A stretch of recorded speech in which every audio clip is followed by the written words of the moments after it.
Salut, c'est Trado. Voilà mon commentaire pour le Gold pour la séance de demain, jeudi 8 octobre.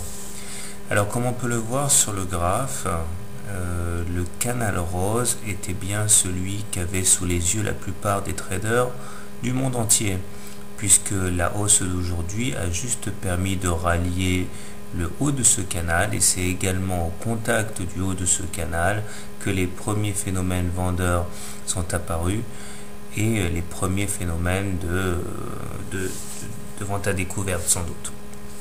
Toujours est-il qu'il y a encore un objectif à atteindre qui serait le haut du canal bleu cette fois, mais cela risque d'être de plus en plus difficile à mesure que l'on s'en approche et que certains voudront prendre leur profit et ne pas risquer de tout perdre pour quelques points.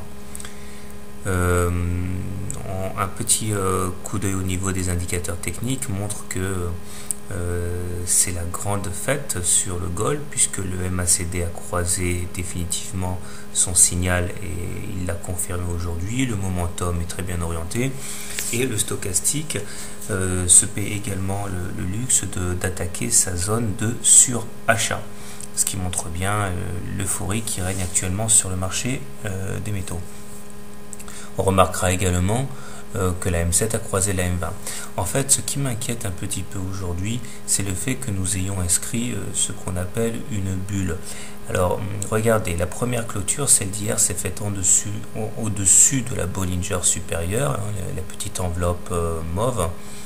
Et pour que la hausse soit saine, il faut que à chaque fois la Bollinger supérieure soit touchée avant éventuellement de clôturer une deuxième fois en dehors des Bollinger. C'est ce qui s'est passé aujourd'hui.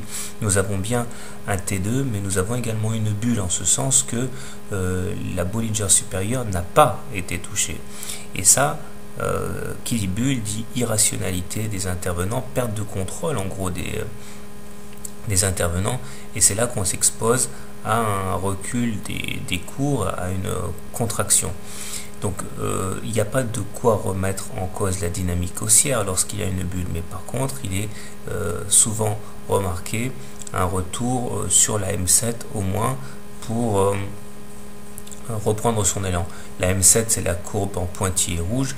Imaginons que l'on doive s'apesantir un petit peu sur cette M7 avant de repartir de l'avant. Ça ferait une petite chute qui risque de faire flipper les mains faibles. Bon, toujours est-il que pour demain, le moins qu'on puisse espérer, et ce serait vraiment souhaitable, c'est qu'il y ait un retour sur la Bollinger supérieure pour qu'on rebondisse dessus et qu'on fasse un nouveau plus haut. Mais comme je l'ai dit, le fait qu'il y ait une bulle aujourd'hui fragilise un petit peu cette euphorie haussière. Donc personnellement, je vais quand même trader les impulsions haussières, bien sûr, mais il ne faut pas perdre de vue que ce que je dis là, eh bien des centaines, des milliers de traders l'ont remarqué aussi et risquent d'essayer d'en tirer parti à la baisse, bien sûr. Donc voilà, bonne soirée, bon trade et à demain.